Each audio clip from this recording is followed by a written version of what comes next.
안녕하세요. 지난 학기에 이어 이번 학기도 여러분들의 강의를 맡게 된 김형준 강사입니다. 어쩌다 보니 코로나 사태가 기승을 더욱 부리게 돼서 이번 2학기도 3주 동안 비대면 강의를 진행하게 되었는데요. 저는 여전히 실기는 비대면으로 강의가 굉장히 어렵다고 생각을 하는 편입니다. 매우 애매하죠. 그래서 조금 고민 끝에 지난 학기 같은 경우는 제가 거의 제 그림을 그리는 과정을 보여드렸기 때문에 여러분들은 그냥 여러분들께 큰 의미가 없었을 거라 생각을 합니다. 왜냐면 그 그냥 그 과정을 봄으로써 이해되는 것도 아니고 아, 저 사람이 저렇게 그림을 그리는구나 그런 정도만 보는 거기 때문에 어떻게 보면은 실질적인 도움이 되지는 않죠. 그리고 이번 학기 선묘 드로잉 같은 경우는 강의 제목이 선묘 드로잉이지 기초 한국화의 연장선상이라고 생각하시면 돼요. 원래 1학년들한테 배정된 한국화 강의가 1학기밖에 없었는데 그 그러니까 한 학기만으로는 음, 뭐랄까 많이 부족하다고 생각하셔서 이렇게 추가로 강의를 개설하는 겁니다. 아마 여러분들이 처음 2학기 때도 이어서 한국화 강의를 듣게 되는 분들인데 애석하게도 코로나 때문에 실제 실기실에서 만날 수가 없게 되었네요. 3주 후에도 어떻게 될지는 지금 아무도 모릅니다. 지금 뭐 단계가 3단계까지 가버리면 뭐랄까 이번 학기도 그냥 비대면으로 진행할지도 모른다고 하더라고요. 굉장히 억울한 경우입니다. 여러분들한테는. 저는 애초에 지난 학기 때 이랬으면 좋았을 것 같은데 지금 생각해보면 지난 학기 때 왜 안 그랬을까라는 생각을 하게 됐는데 어떤 것이냐면은 입시 한국화를 보여드리는 거예요. 물론 어, 경상대가 국립대로서 등록금이 뭐 다른 사립대학보다 저렴하다고는 하지만 그래도 대학에 등록금을 내고 내가 등록금까지 내고 대학에 와서 입시 같은 걸 봐야 되냐라고 생각하시는 분도 있을 수 있습니다.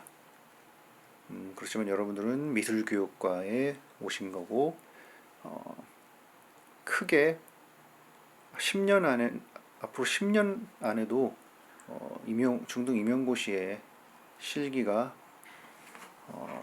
바뀌지 않을 것이라 생각하기 때문에 입시 한국화를 봐두는 것은 제가 그리는 제 그림을 보는 것보다 훨씬 실질적으로 여러분께 도움이 될 것입니다.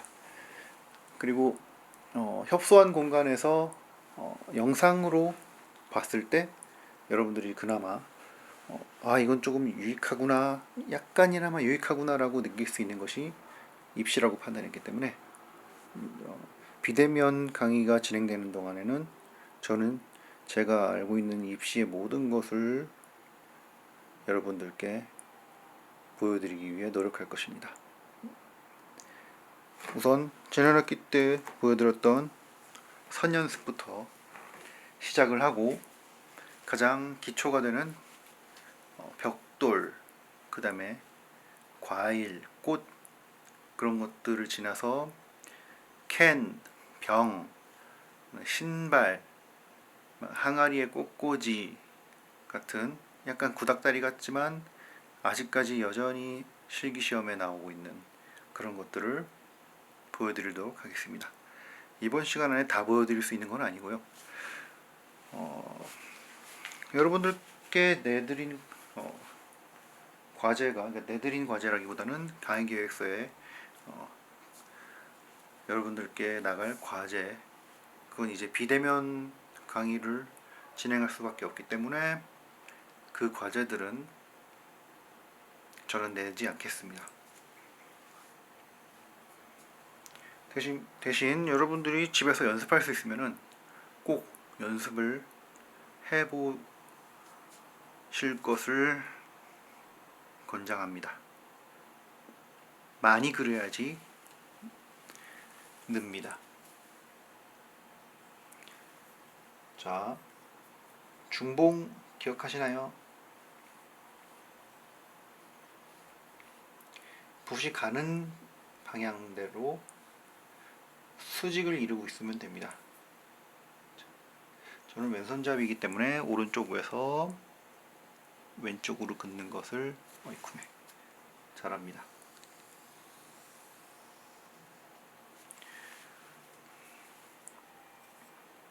그러나 왼쪽에서 오른쪽으로 긋는 것도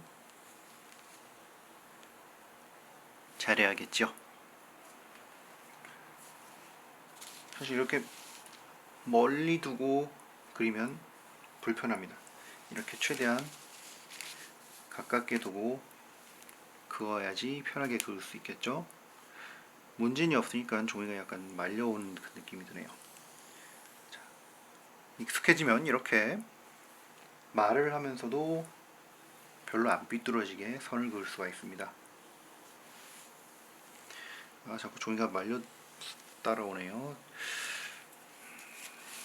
아이고 참, 제가 문진이 있는데 작업실이 너무 어지러워져 있어서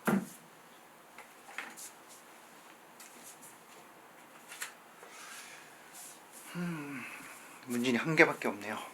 이게 두 개 있어야지 딱 이게 상당히 무겁습니다. 이게 딱 이렇게 두 개가 있으면 좋은데 한 개가 어디 간지 모르겠네요. 자, 붓을 누르면 선이 굵게 나오고 당연하죠.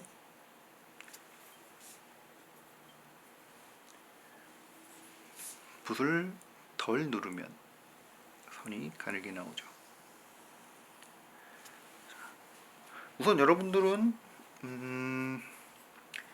오른손 쓰시는 분들이 많기 때문에 저 오른손도 선을 끌 줄 압니다. 자, 왼쪽에서 오른쪽으로 이렇게 이 연습만 하셔도 충분해요. 그러니까 뭐 이렇게 갔다가 이렇게 갔다 자유롭게 지금 그러고 보니까 이번 학기에서 가장 중요한 부분은 그러니까 가장 중요하다기보다는 가장 강조하고 싶은 부분이 선묘 드로잉이라는 그 강의명에 맞게 여러분들이 선묘를 자유자재로 할 수 있게 제가 도움을 드려야 된다는 겁니다. 자, 근데 기본을 어느 정도 터득을 해야지 자유롭게 선을 그을 수 있다는 거. 그거는 뭐 두말하면 잔소리겠죠. 짜자자잔. 자, 이렇게 내리 긋는 것도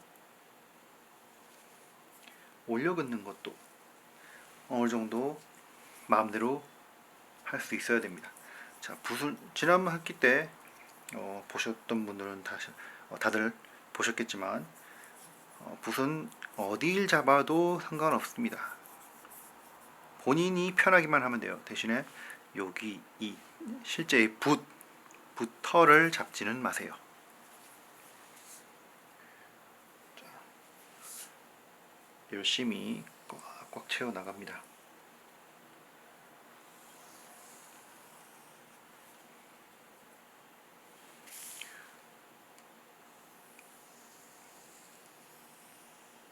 정말 하늘이 원망스러울 정도로 뭐 여러분들이 제일 답답하겠지만 다른 여기 학교에 계시는 교수님들, 강사님들 다 답답해 합니다. 근데 어쩌겠습니까? 건강이 제일 중요한 것을. 이 코로나란 게 후유증이 그 코로나란 자체보다는 한번 걸리고 나서 이제 생기는 증세들이 무서운 거라고 하더라고요. 사실 주변에 걸린 사람이 없어서 그렇게 와닿진 않지만 방심해서는 안 됩니다. 아무튼 이렇게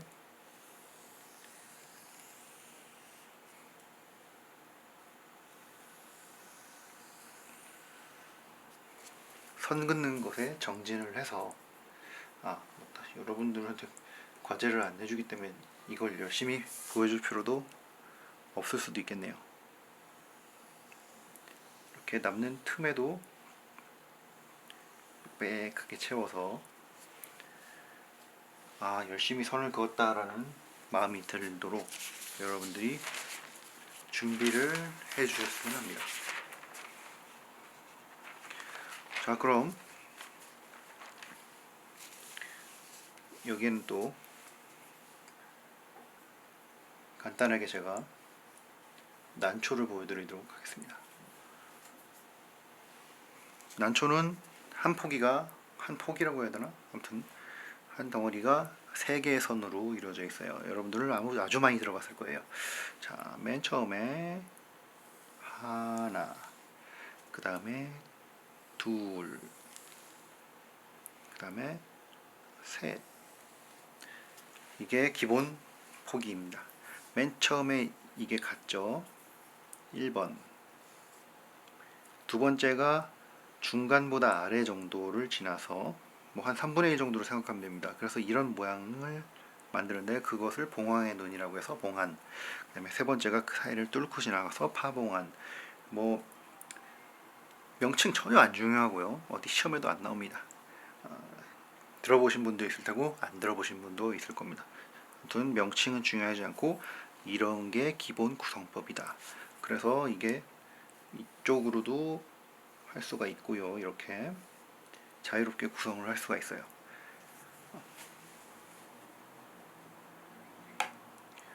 난초를 칠 때, 난초를 그린다고 한다기보다 난초는 친다는 말을 쓰는데 직선 연습할 때보다는 훨씬 약간 자유로운 기분이 들게 되죠. 아무래도 직선보다 곡선은 훨씬 자유분방한 느낌이 있습니다.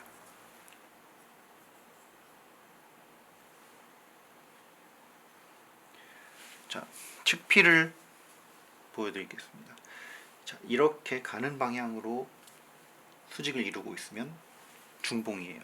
붓이 이렇게 기울든 이렇게 기울든 가는 방향으로 붓이 가는 방향과 붓대가 일치를 하면 중봉이라고 합니다. 측필은 가는 방향에서 이쪽으로 기울거나 이쪽으로 이렇게 옆으로 기울는 것을 측필이라고 해요. 자, 측필이죠 이게. 자, 이렇게 해도 측필이 됩니다. 느낌이 확실히 다르죠. 선이 면이 되는 겁니다. 자, 점, 선, 면. 점이 모여 선이 되고 선이 모여 면이 된다. 그렇게 치면은 점도 약간 뭐랄까 합리화시켜서 점도 선이라고 할 수 있고 점도 면이라고 할 수 있죠. 픽셀을 여러분들 요즘 그 픽셀 확대를 쫙 하면은 픽셀이 커지죠. 즉 점도 우리가 그냥 엄청 작은 점을 찍어도 그걸 굉장히 크게 확대하면은 그거는 면이 됩니다. 뭐 약간 어거지죠. 그래도 점선면은 같다 이렇게 약간 억지를 부려봅니다. 이렇게 이런 측피를 이용해서 대나무를 치기도 합니다. 자, 옆에 접시에 이렇게 연한 먹을 만들어서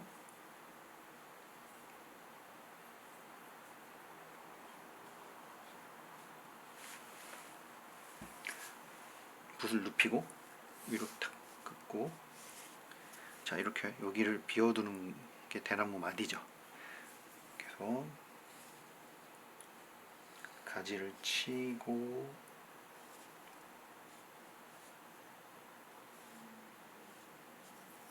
여기에 대나무 잎을 붙여주는 겁니다. 대나무는 그리기가 조금 난이도가 높습니다. 지금은 좀 자유분방하게 보여드리기 위해서 아무 생각 없이 조금 생각을 비우고 그려봤습니다.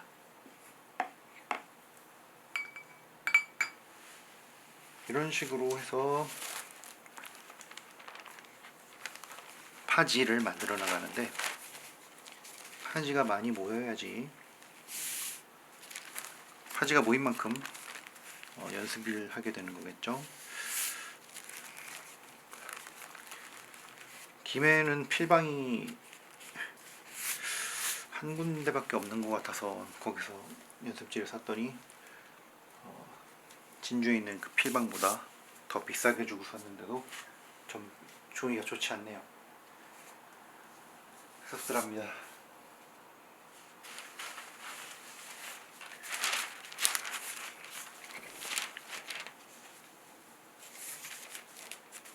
잠시 기다려주세요.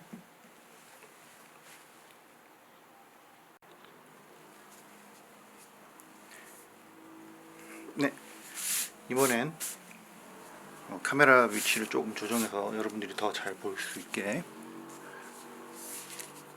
아마 더 잘 보일 겁니다. 약간 카메라를 내렸습니다.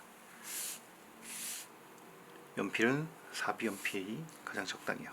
자, 여러분들께 벽돌을 보여드리겠습니다. 연필선이 어느 정도 보일지 모르겠네요. 저는 스케치가 단번에 하는 게 습관이 되어 있어가지고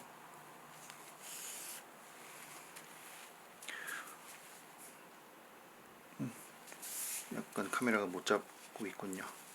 종이를 조금 옮기겠습니다. 자, 벽돌의 질감이 어떻습니까, 여러분? 벽돌은 약간 거칠죠. 벽돌이 부드럽거나 물렁물렁하거나 부드럽다고 할 수는 없습니다. 자, 그래서 붓에서 물기를 최대한 빼고, 갈필이 나와줘도 상관없습니다.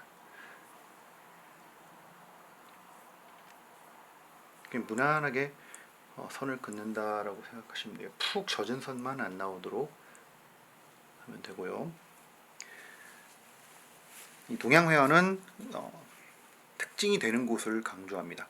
그래서 지금 형태가 이렇게 지금면체의 형태가 있을 때 가장 앞부분부터 강조를 하고, 멀어지는 부분이 약해지는, 선만으로도 그것이 느껴지게 할 수 있습니다. 보시죠.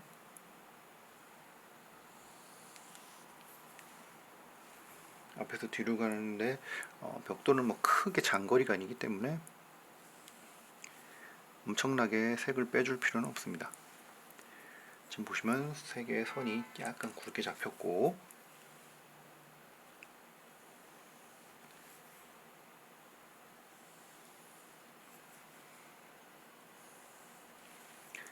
나머지 선이 약간 가늘게 잡혔죠.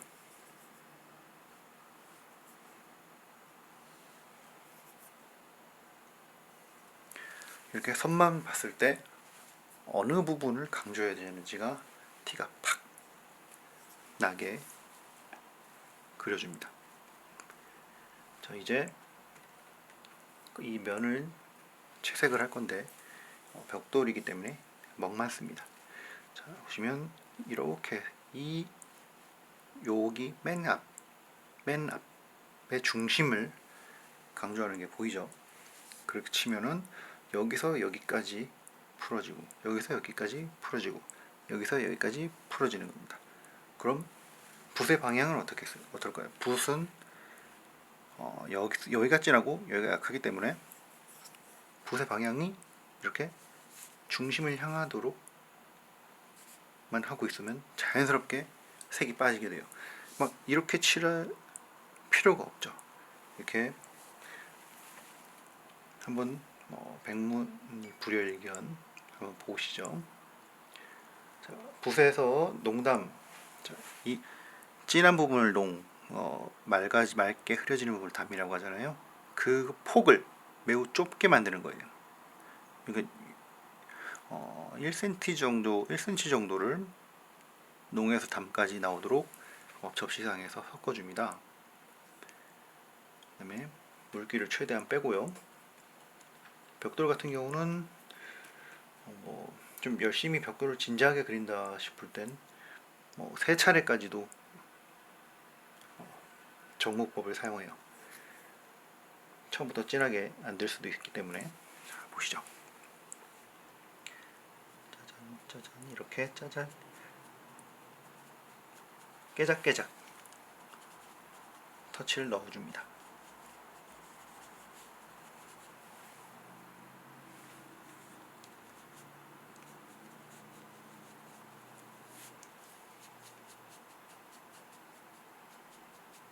붓끝이 향하고 있는 곳을 잘 주목하세요. 붓끝은 절대적으로 중심 쪽을 향하고 있습니다. 보기는 간단해 보이죠? 이렇게 하고 역시 또 이 중심 쪽이 강조가 되도록. 종이가 진짜 너무 안 좋네요. 자, 이런 식으로 종이 핑계를 대봅니다.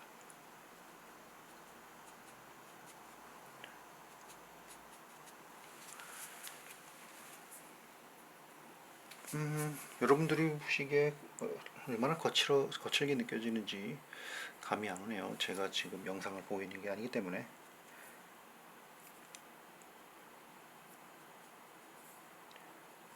저도 유튜브 하는 사람들처럼 멋들어지게 한번 해보고 싶지만 그런 거 참 능력인 것 같습니다.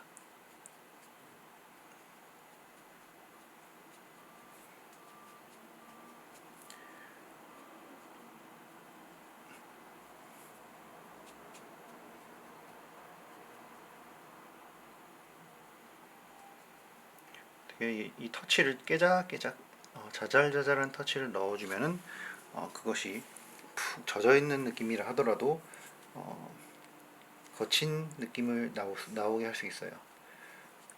이것이 이제 마르고 나면은 많이 밝아집니다. 되게 까맣게 칠해놓은 것처럼 보여도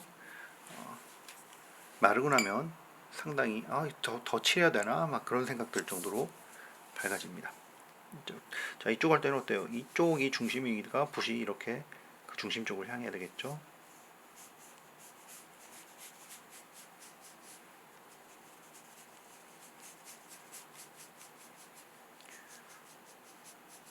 자, 이렇게 물이 많이 빠지니까 갈필이 생깁니다.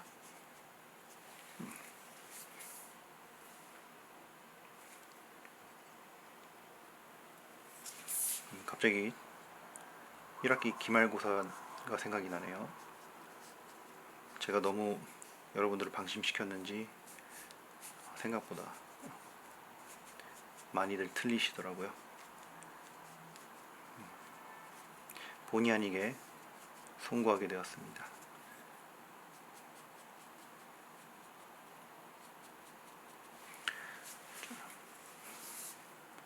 그렇게 썩 어렵진 않죠?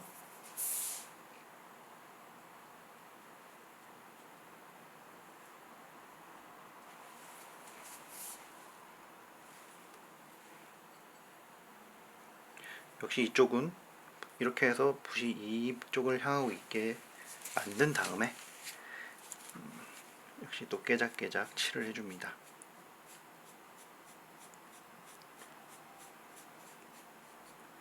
맨 처음에 이쪽 면 할 때는 붓에 물이 아직 많이 안 빠져서 조금 젖어있는 처리가 됐는데 역시 계속 진행을 하다 보니까 붓에 물이 많이 빠져서 갈필이 나오므로 좀 더 벽돌에 거친 듯한 느낌을 내기가 수월해졌네요. 보시면 이 끝 쪽은 다 안 채우고 있습니다. 저것이 그래서 그 부분에서 약간 빛이 나는 느낌도 들 수 있는데 그런 것들도 조광 효과에 해당이 됩니다. 꼭 이 거리가 떨어져서 그 사이를 비워두어서 빛나는 것만이 아니라 그냥 약간 빛이 나게 처리하는 것을 조광 효과라고 보시면 될 것 같아요. 그거 같은 경우는 이제 뭐 출제가 될 가능성은 없다고 보시면 됩니다. 조금 쉬운 편이니까요. 갈수록 이 문제가 문제를 꼬진 않는데 어떤 서술 작품을 분석하는 그런 종류로 문제의 성향이 바뀌고 있어요.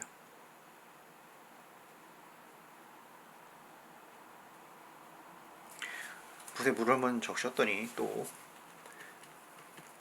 젖은 필이 나오고 있습니다.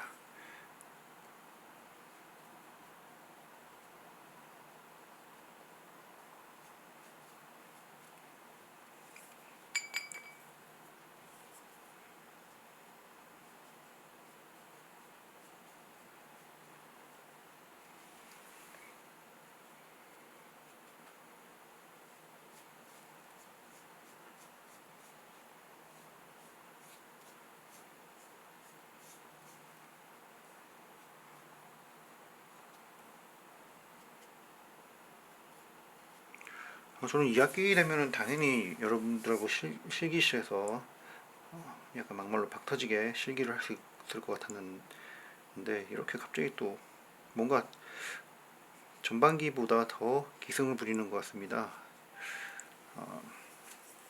이런 말도 있더라고요. 감기처럼 인류는 영원히 코로나와 함께하게 되었다. 너무 참 암울하네요.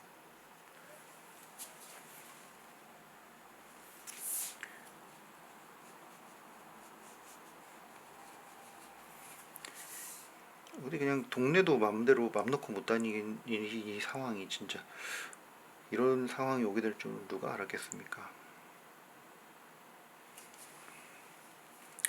자, 어떻습니까? 자, 이게 벽돌입니다. 벽돌을 안 보고도 그릴 수 있는, 안 보고 그리기 때문에 관념적이다. 동양회화는 상당히 관념적인 부분이 많습니다. 자, 카메라가 잘 볼 수 있까 간접적으로 배접 효과를 한번 내볼까요? 자, 이렇게 짜잔 반 접으면 뒷면에 흰 종이가 들어가기 때문에 이렇게 약간 간접적으로 배접 효과를 낼 수가 있습니다.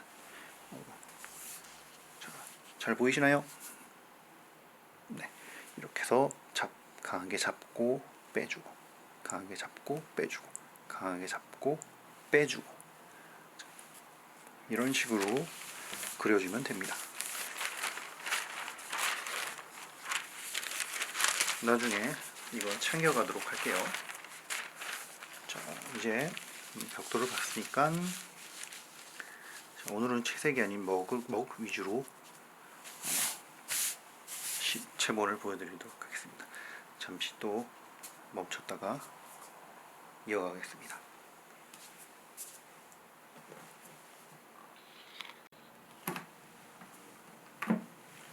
자, 이번엔 이어서 바로 국화로 들어가겠습니다. 국화를 지난번에는 바로 그냥 국화로 어떻게 그리는지 국화 꽃부터 시작해서 잎까지 거의 한 번에 그렸던 것 같은데 그걸로 기억하고 있는데 과정별로 보여드릴게요. 그리고 이번에는 원래 입시를 배울 때는 꽃 전체를 그리는 것을 한 번에 보여주지 않습니다. 받아들이는 거에도 한계가 있기 때문에 약간 부담스러우면 안 되거든요. 자, 보시죠. 자, 이런 모양이 되게 그을 줄 알아야 됩니다. 붓을 찍고 빼고, 찍고 빼고, 찍고 빼고. 지금 이게 이 부분이 찍히나 모르겠네요. 찍히고 있네요. 찍고 빼고, 찍고 빼고, 찍고 빼고, 찍고 빼고. 제가 왼손잡이기 때문에 카메라를 오른쪽에 두고 찍고 있습니다. 임용 준비하시는 분들 가르칠 때도 왼쪽에서 보시는 분들이 제 팔 때문에 잘 안 보여서 저는 거의 다 오른쪽에 와서 보시라고 하는데 그래도 자리가 부족해서 왼쪽에서 보시는 분들도 있어요. 그러면 팔 움직임에 따라서 그거를 피해가면서 보시더라고요.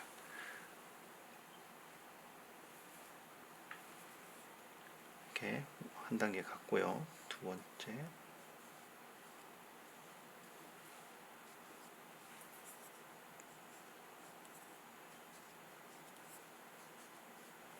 약간 작게 그려지는 것들은 조금 스냅을 써도 됩니다.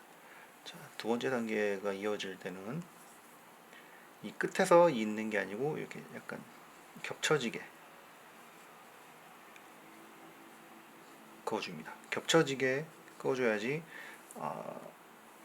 꽃 중앙에 모여있는 듯한 느낌이 극대화되기 때문이에요.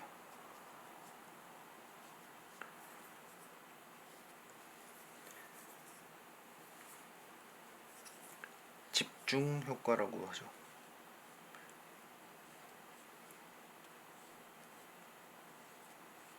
확실히 모여있게 보이죠. 자, 세 번째는 몸통입니다.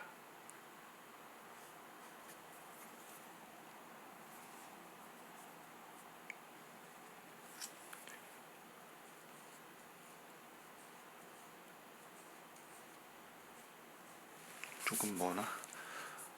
네, 그래도 잘 보이죠? 카메라 제가 카메라 나쁘지 않은 걸 쓰고 있는데 동영상 성능은 잘 모르겠어요. 캠코더를 하나 마련해야 되나 고민이네요. 사실 요 DSLR에 쓰려고 지난번에 한번 언급한 적이 있는데 마이크도 30만 원짜리 마이크를 샀는데 그 마이크를 쓸 때보다 안 쓰고 지금 이렇게 직접 하는 게 훨씬 더 좋더라고요. 도대체 마이크를 그 돈 주고 왜 샀나 지금 약간 후회되고 있습니다.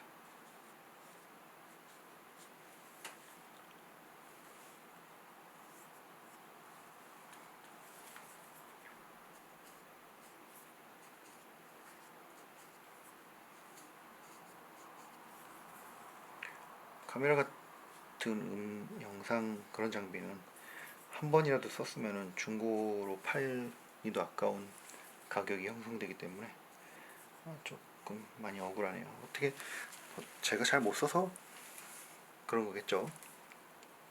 나중에 제대로 쓸 일이 올 거라 믿고 있습니다. 자꾸 자 이제 이렇게 이제 꽃 몸통을 만드는데 여기서부터 이제 앞쪽은 크게 그리고 뒤쪽은 반대편으로 넘어가는 듯한 표현을 할 겁니다. 역시 약간 겹쳐지게 합니다.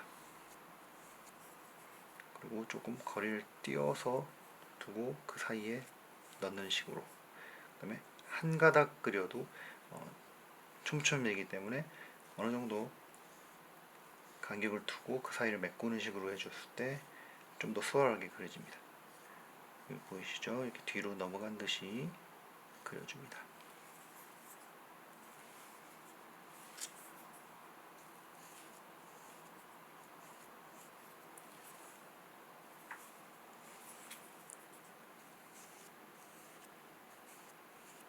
국화는 진짜 어느 나라를 불문하고 많이 그리는 꽃이죠.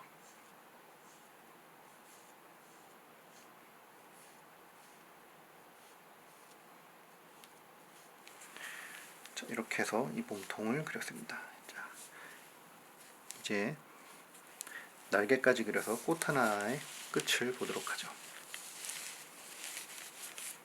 자, 이 탁자도 좁아서 참 너무 환경이 열악합니다.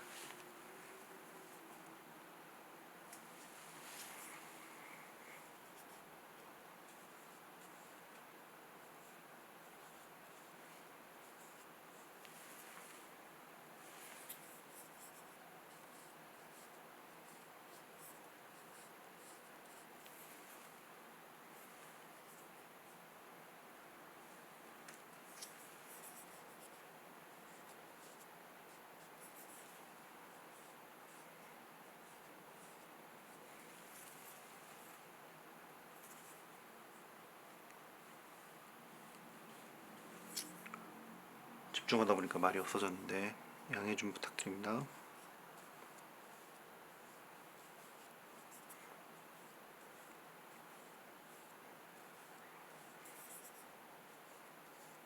그리는 방법은 똑같아도 그릴 때마다 달라지는 게 뭐 다른 전공도 마찬가지겠지만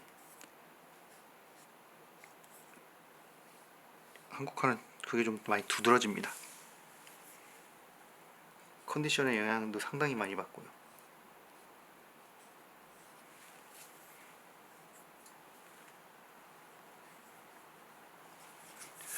아마 여러분들이 이제 실질적으로 직접 이 실기를 하게 됐을 때 가장 애로사항이 꼽히는 부분은 물 조절일 겁니다. 화선지가 얇기 때문에 가차없이 번져나가는, 저는 그때라기보다는 그럴 때 정말 마땅하게 해줄 조언이 없어요. 진짜 정말 말 그대로 번지면 물을 빼시고 갈필이 나오면 물을 넣으세요. 더 추가하세요. 이런 식으로 답변을 해드리는데 실상 뭐 그렇게 말할 수밖에 없죠.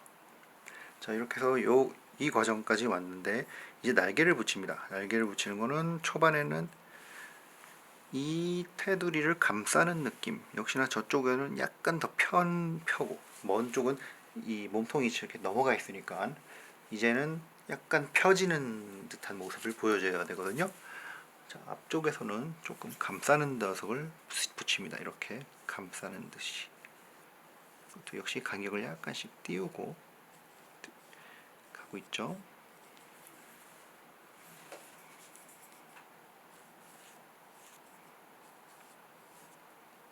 여기 이런 것들하고 크게 신경 쓰지 말고 이렇게 겹쳐도 상관없습니다.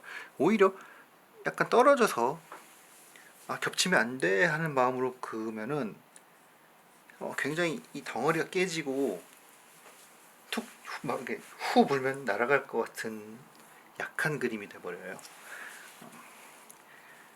이렇게 하고 이제 또 이 사이사이에 약간씩 더 핀 듯한 느낌을 이렇게 넣어줍니다. 또 역시 먼 쪽은 약간 더 짧게 그려서 저 뒤에서 올라오는구나 라는 느낌이 들게 해줘야겠죠.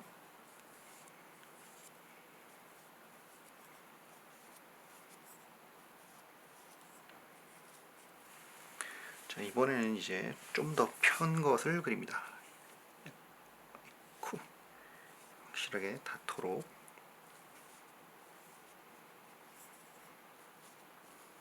굉장히 패턴화가 좀 되어 있는 편이죠. 이거 조금 잘못하면 연꽃, 불교의 연꽃 그리듯이 됩니다. 벌써 약간 그런 조짐이 있죠.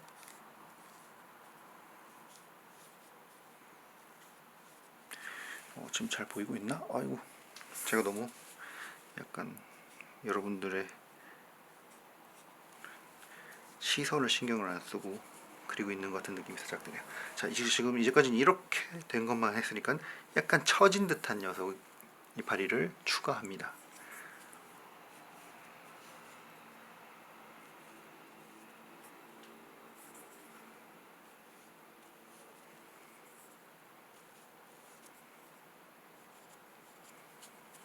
저 뒤쪽은 이제 덜 붙여도 돼요.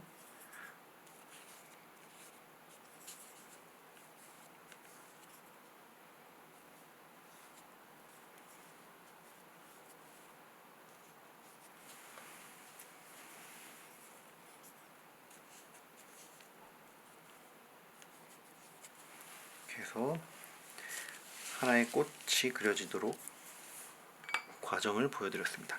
이것도 한번 뒷배경이 흰 부분을 깔아서 배접했을 때의 느낌을 보도록 하겠습니다. 자, 배접하면 이렇게 선명해집니다. 아시겠죠?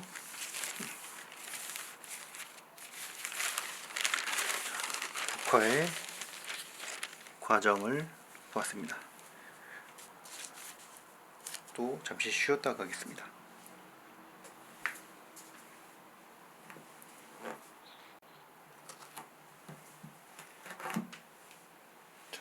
여러분들께 난초를 다시 한번 꽃잎까지 보여드리기 위해서 종이를 새로 펴봤습니다.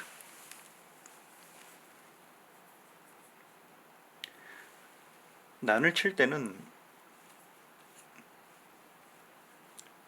난 자체를 칠 때는 최대한 물이 빠진 거의 먹만 이용해서 손에 붓에서 물기가 다 빠져도 진한 먹만 나오게 만들어서 난을 쳐주는 게 중요합니다. 자, 다시 한번 보시겠습니다. 지금 이렇게 화면이 있을 때 사실 이쪽도 약간 이렇게 전지를 3등분한 거라서 이 좁은 탁자의 끝부분이 살짝 남습니다. 전체적인 화면을 생각해서 그어야 되는데 역시나 3분의 1, 3등분이 굉장히 큰 역할을 하죠. 그래서 이쯤에서 시작을 하고 구성을 갑니다. 여기 지금 탁자 저편으로 떨어지는 이 정도가 공간이 남는데 그것도 역시 크게 3등분을 했을 때 여기가 3분의 1 지점이기 때문에 이쪽을 살짝 넘어가게 작업을 하면은 전체적인 화면의 구성을 이룰 수가 있죠. 안정적인 구성을 이룰 수가 있죠. 자, 다시 한번 보겠습니다.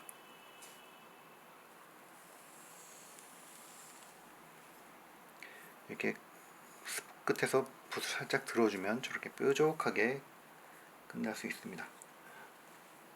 그냥 가다가 멈춰버리면 붓끝이 맺혀서 뾰족한 느낌이 나지 않죠.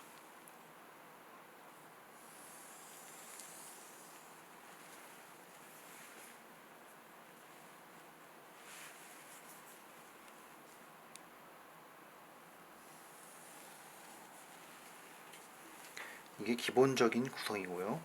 이제 이 옆으로 자잘자잘하게 긋거나 아니면 더 몇 개 크게 그어서 군락을 만듭니다.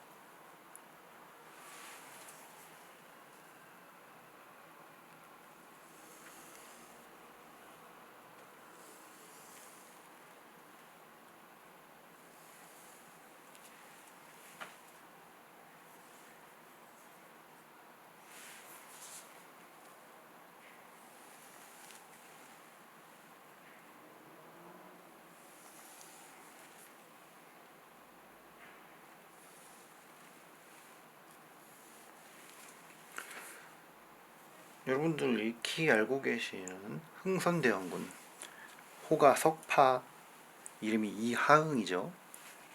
석파 이하응이 난초를 참 잘 쳤어요.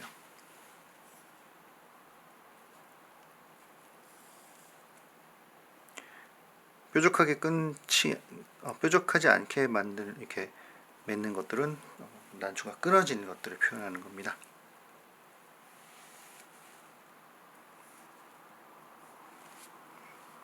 실제 나하나번호를 봐도 밑에 이렇게 끊어져서 약간 자잘자잘한 것들이 존재하죠.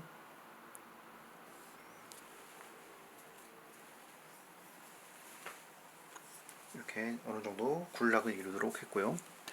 이제 붓을 잘 씻어서 단목을 만들어 줍니다. 너무 연하지 않은 회색 정도라고 생각하시면 될 것 같아요.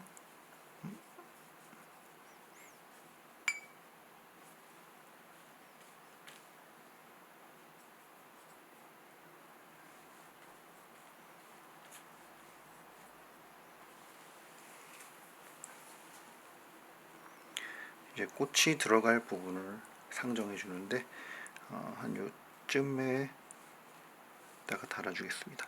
지금 이 정도 군락이 됐을 때는 꽃도 여러 군데 펴줘도 됩니다. 이 뿌리가 있는 부분에서 올라와야지 말이 되겠죠. 이런 데서 갑자기 꽃이 올라오진 않겠죠.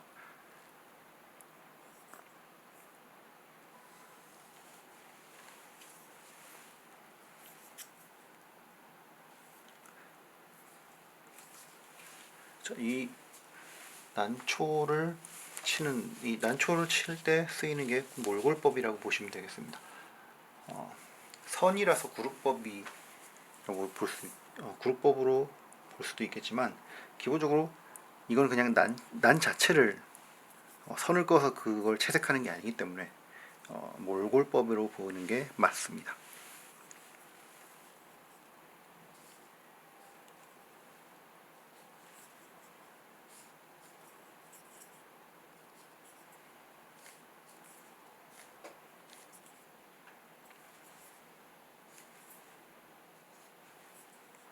꽃도 그냥 선으로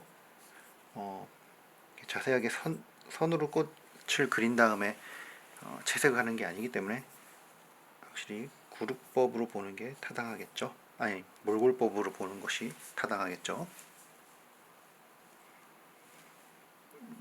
역시 뭔가를 하고 있을 때 모니터링 되지 않은 말이, 필터링 되지 않은 말이 나가다 보니까 이렇게 실수를 합니다.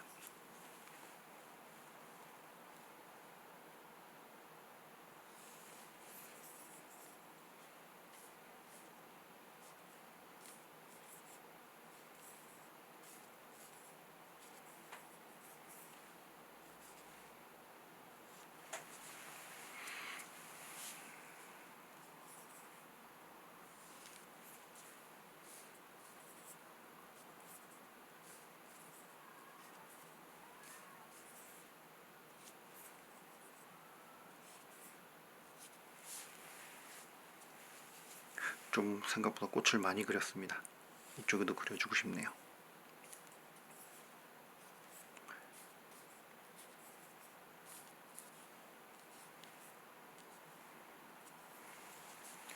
이 단목으로 밑에 돌무더기도 표현을 합니다. 이렇게 찍어줍니다. 이걸 태점이라고도 하는데, 난초 군락을, 이 뿌리 부분을 모아주는 역할을 하기도 하죠. 이렇게 멀리 찍어서 돌멩이가 있는 것처럼 표현할 수도 있습니다. 이쪽 편에 바위를 그릴 수도 있고요. 이렇게 선으로 이런 식으로 바위를 그릴 수도 있습니다. 마무리는 강한 목으로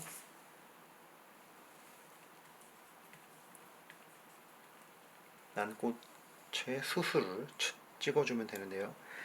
예전에 들어보신 적 있을 겁니다. 마음심자를 쓰듯이 찍어준다고.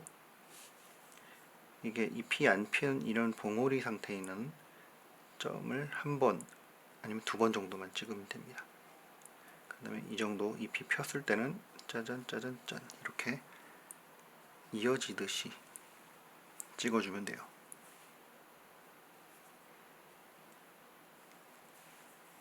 편 꽃을 좀 더 많이 그릴 걸 하는 생각이 살짝 드네요.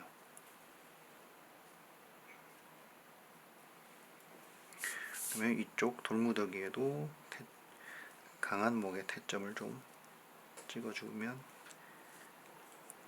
좋습니다.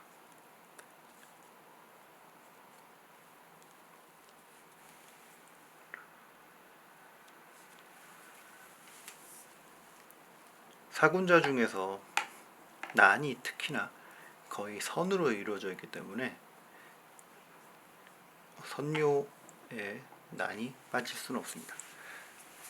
자, 이렇게 해서 이것도 한번 이렇게 보시죠.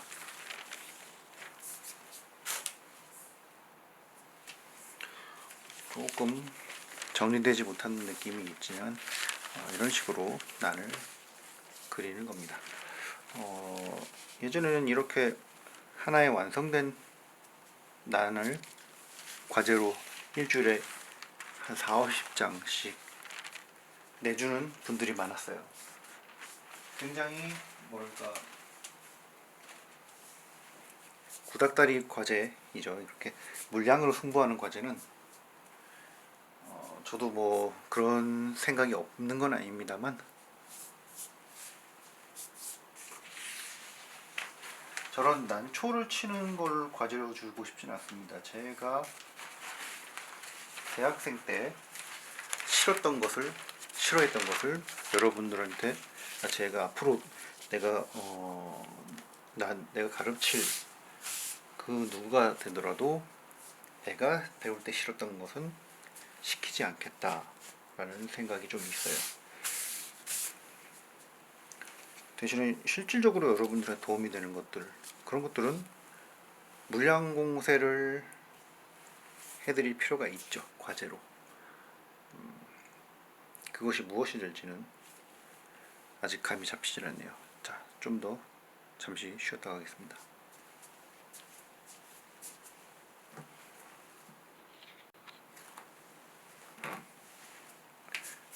자, 이번엔 많은 임용 준비하시는 분들이 어려워하시는 타원 긋는 것을 보여드리겠습니다. 타원은 어떻게 보면 가장 큰 어떤 캔, 화병 그런 것들을 그리는데 가장 기본이 되는 형태죠.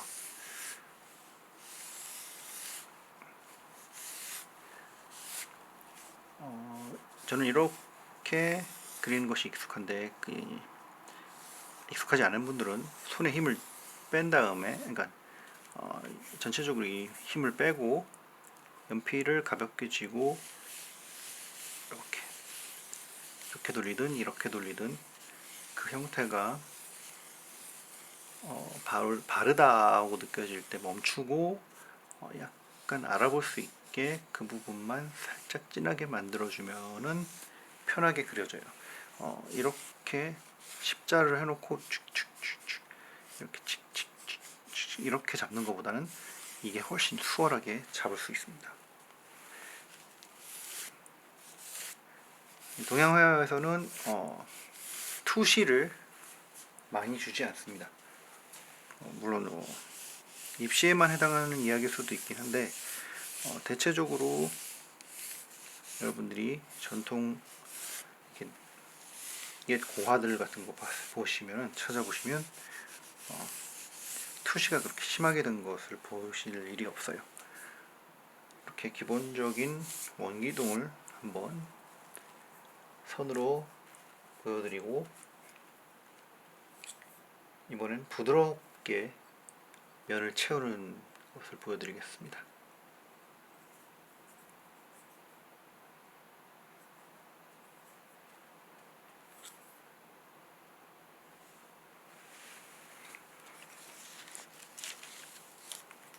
가운데를 기준으로 한 번에 붓을 돌리면서 그어줍니다. 이렇게 멈추고 다시 이쪽에서 돌아와서 살짝 멈췄다가 이렇게 이어지게 마무리합니다.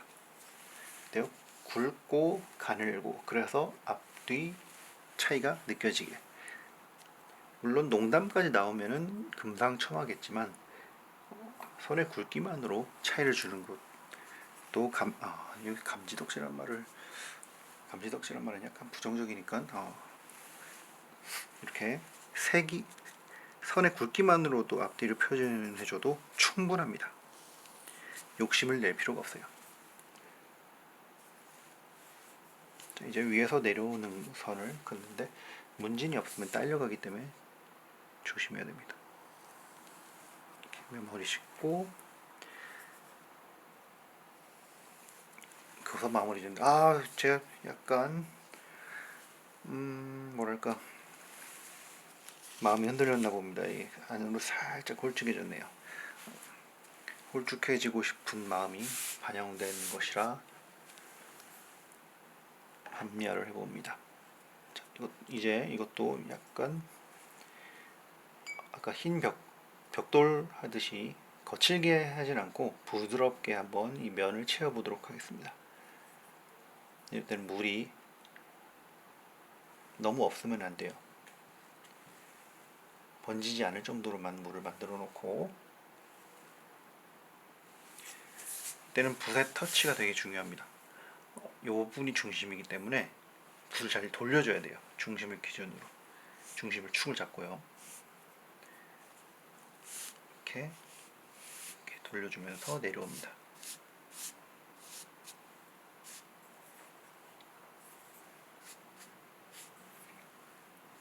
약간의 갈필이 나와도 상관은 없습니다. 그다음에 기둥이기 때문에 가운데서 쭉 내려주는 측필도 써줍니다. 다시 붓에 물을 조금 넣어서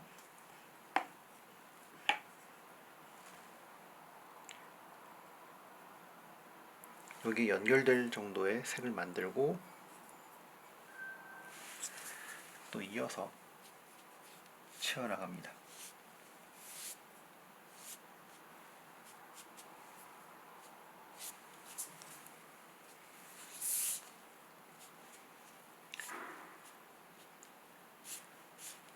지금 보여드리는 것은 이런 형태의 어떤 물건이 나왔을 때 어디를 잡고 어떻게 색을 빼야 되는가에 대한 이해를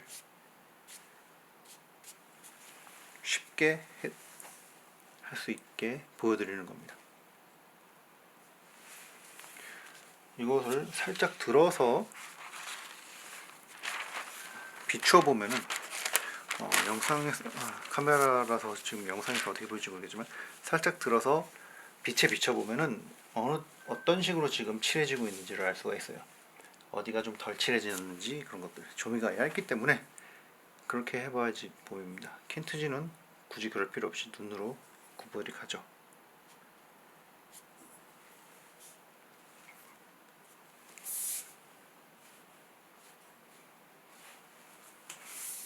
이렇게 해서 이게 마르면은 여기가 잡혀 있고 주변으로 이렇게 빠지고 여기서 여기까지 빠지고 그게 자연스럽게 보일 겁니다.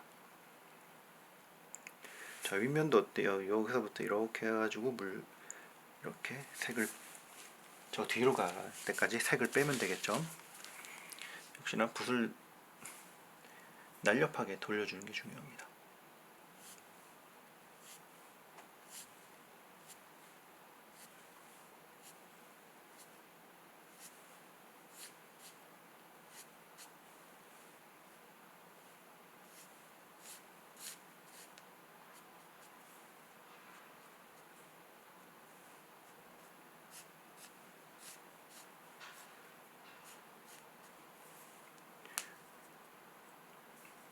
역시 이렇게 칠해진 부분을 위해 조금씩 보완을 하면서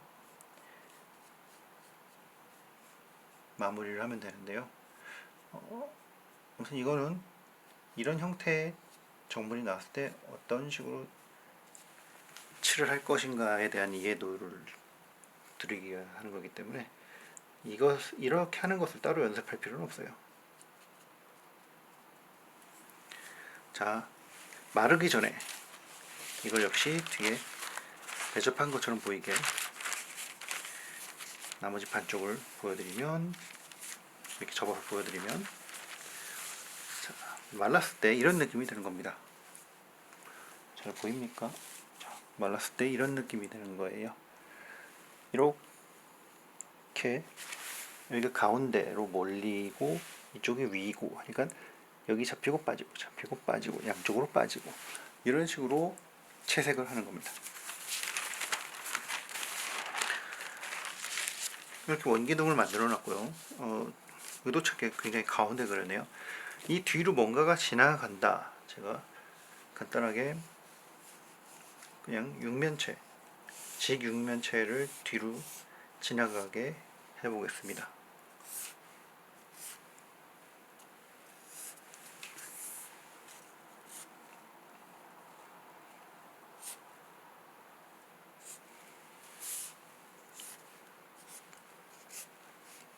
이게 이 강목같이 생긴 형태가 이 기둥 뒤에 있습니다. 그러면 이 기둥의 바닥은 이 정도죠.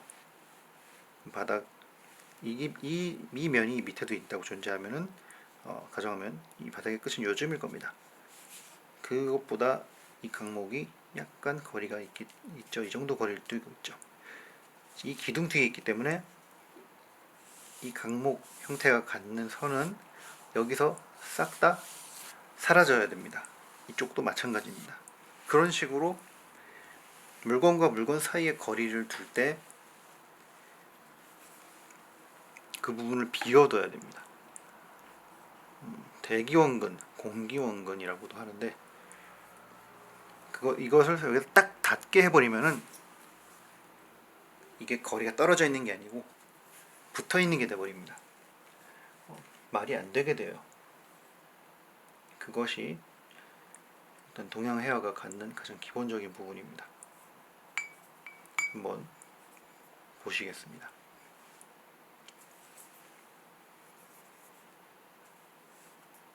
거리가 있기 때문에 색이 또 약간 빠집니다. 아이고, 여긴 가늘게 해야 되는데 제가 실수로 굵게 해버렸네요. 여기서 가면서 확 들어줘야지 이 기둥하고 닿지 않게 됩니다. 잘 보세요.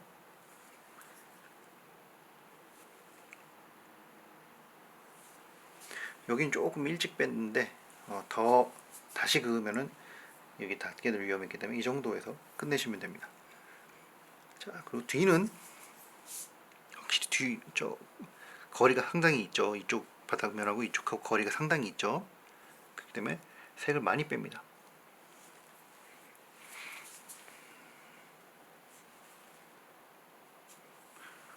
뺀다고 뺐는데 하나도 안 빠졌네요.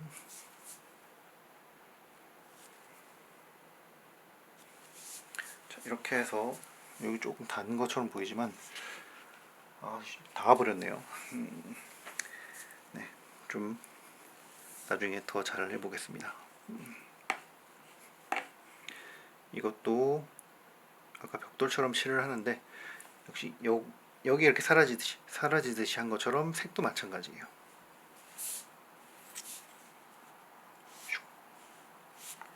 그래서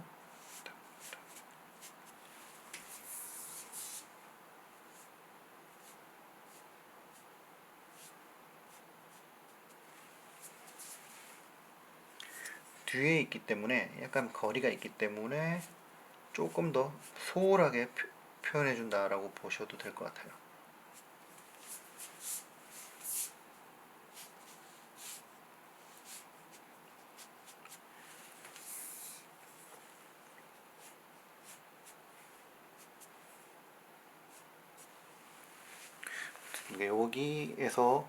여기가 색이 빠지면서 이 부분에서 약간 빛이 나는 듯한 느낌이 들죠. 저게 바로 조광 효과인 겁니다.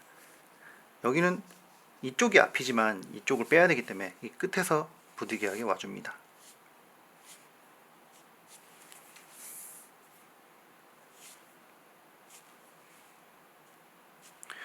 제가 붓을 제대로 안 씻었나 봅니다.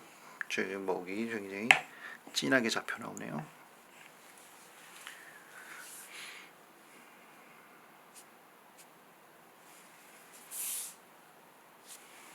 이렇게 뒤에 있는 녀석과의 관계를 표현하는 법을 보여드렸습니다.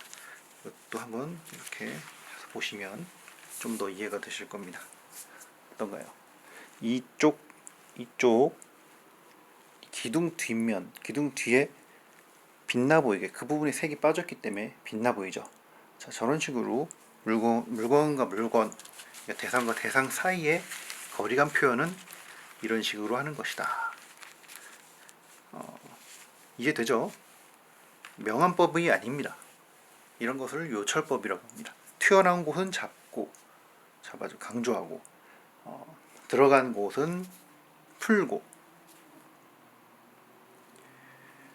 그 정물마다 대상의 형태마다 조금 다른 부분이 있는데 대부분 이런 식으로 적용된다고 생각합니다. 약간 퍼즐 맞추기식으로 무엇인가를 그릴 때 형태가 복잡한 것을 그릴 때는 조금 머리가 아파질 수 있는데 아무튼 이런 식으로 작업을 하면 됩니다. 그래서 약간 입시치고는 조금 약간 아기자기한 그런 재미가 있는 편이에요. 뭐 저 혼자만의 생각일 수도 있지만 아무튼 저는 그렇게 생각합니다. 자, 이번 강의는 여기서 마치도록 하겠습니다. 수고하셨습니다.